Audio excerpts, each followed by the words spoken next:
At this time, we are in the middle of manipulating collections using loops. So far, we have seen how to take care of row-level transformations, including getting unique elements. Now it is time for us to explore how to filter the data. Let us perform few tasks to understand how to filter the data in collections using loops and conditionals. Once again, I am reiterating, I am covering these topics primarily to ensure that you gain enough programming skills with respect to Python. In real-world scenarios, we might not be using this approach. Rather, we might use high-level libraries such as Pandas, PySpark, or some other library based upon the nature of the application we are building. Now let's recollect the details with respect to orders. Data is in text file format. Each line in the file contains one record. Each record contains 4 attributes which are separated by comma. Those are nothing but order ID, date, customer ID, status, etc. We have already read the orders data several times in the past. Let me pick up the code here. So in this case, from the previous topic, I am trying to pick up the code to read the data from the file into a collection called as orders. Let me copy this and then let me go here, paste it here. Let me close this and let me run these cells real quick to get the data from file into a collection called as orders. Even for this topic, we will be primarily using orders dataset itself. We have read the contents of the file into the collection already. Now let's go through the first task, which is nothing but create a function by name get customer orders, which take orders list and customer ID as arguments. So the function takes 2 arguments. One is the list, which is nothing but orders, and the customer ID. It has to return all the orders placed by a particular customer ID. We already read the orders dataset into a list by name orders. We should be able to preview here. I have copied one of the order and created this string type object called as order. Now order contain one of the records here. To get the order customer ID, we can actually say order.split of comma of 2 like this. Customer ID is the third element and hence we can say of 2 like this. It will return the customer ID. However, customer IDs are of type integer and hence it is a good practice to typecast the customer IDs to integers before comparing with a particular value in the pursuit of filtering the data. That's why we have this int constructor and it will take care of converting the customer ID to integer type.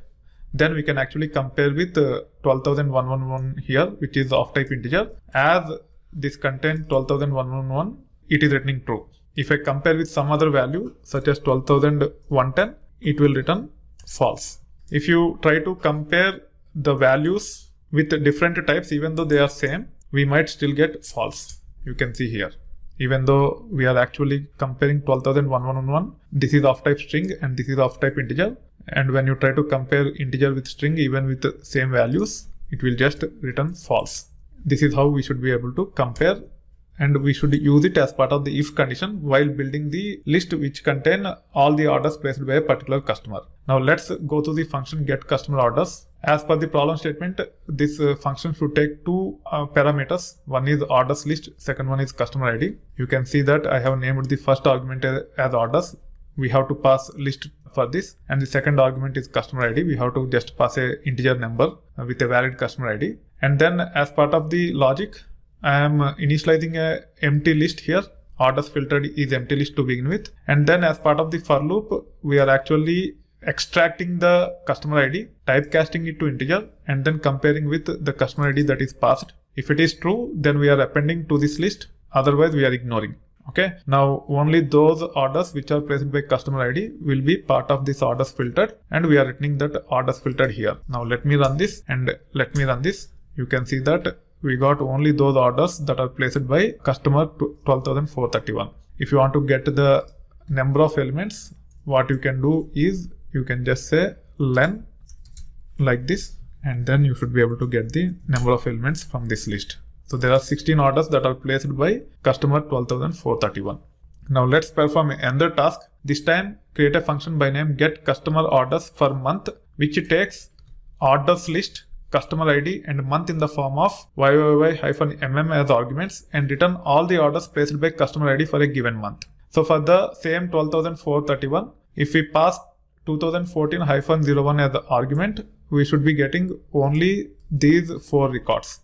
That is the requirement for this task. So in this case, we have to check against 2 values. One is customer ID, second one is the month. Either we can use date manipulation functions, or as our dates are YYY-mm, we can also use string manipulation functions to check whether the date belongs to a particular month. Now you can see here to compare with 12,111, which is nothing but customer ID, we have to extract the customer ID, typecast it into integer, and then we have to compare like this, which we have seen earlier also. To ensure that date belongs to a particular month, this is one way where we can say order.split of comma of 1 dot starts with and then 2013-07. As it belongs to that month, it returns true. You can also use date functions, and we should be able to compare as dates also. For that, what you are supposed to do is you have to say import date time as dt, and then you can say dt dot date time dot strp time. Okay, or you can also use strf time, but in this case I am demonstrating using strp time.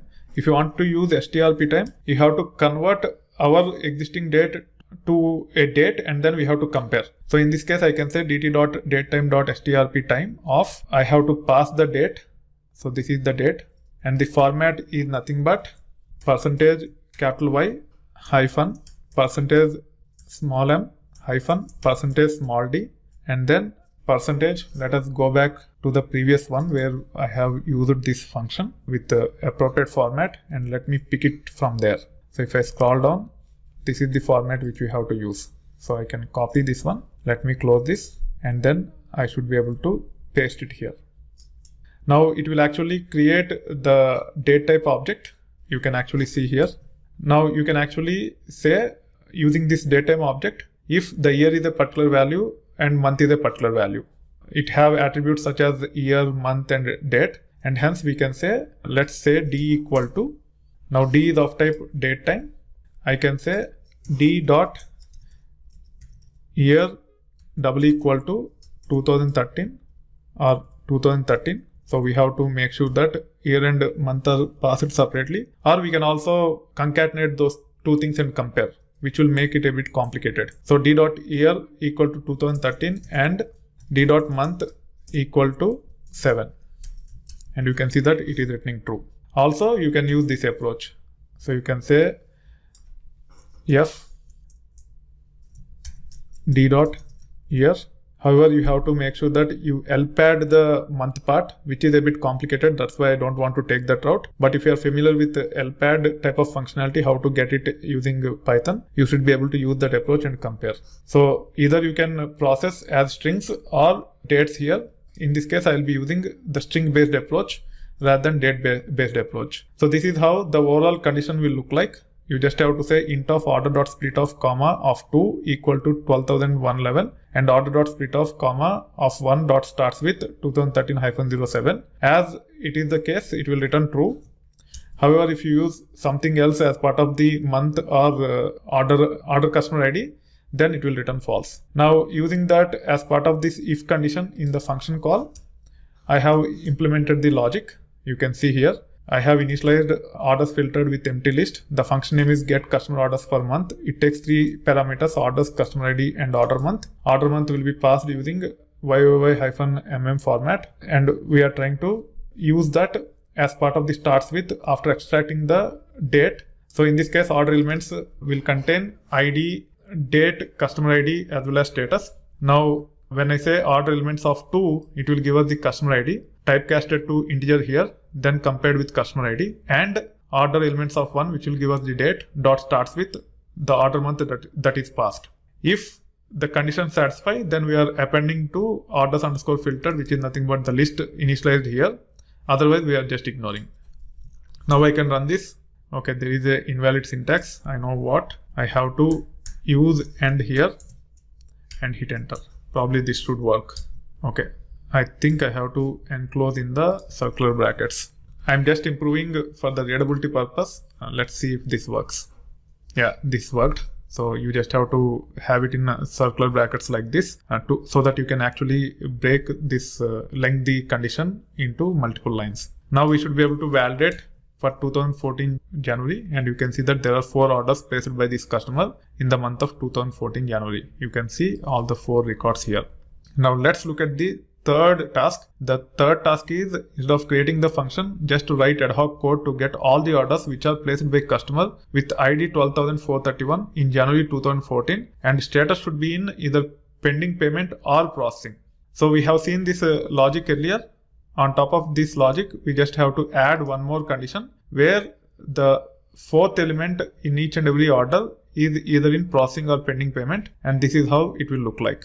Either you can use circle brackets like this when you want to line break, or you can also use this backward slash approach. So in this case, I have used backward slash approach, and you can see that this, if you have three conditions, one is to compare against the customer ID, second one is to check that date belongs to a particular month, and third one is to ensure that the status is either in pending payment or processing. If all the three conditions match, we are just printing the order here. We can run this and we should be able to see the two orders which are placed in 2014 January by 12,431 customer ID, where the status is either in processing or pending payment. This is how you should be able to filter the data using conventional loops. Once again, I'm reiterating, I'm demonstrating these things for programming practice. When it comes to reality, we might use higher level libraries such as Pandas, PySpark, or some other library. We will not be using the conventional loops like this. Make sure that you practice these things so that you are really comfortable with the different data structures such as list, set, dict, tuple, etc. And also it will slowly build the intuition to deal with collections a bit more effectively.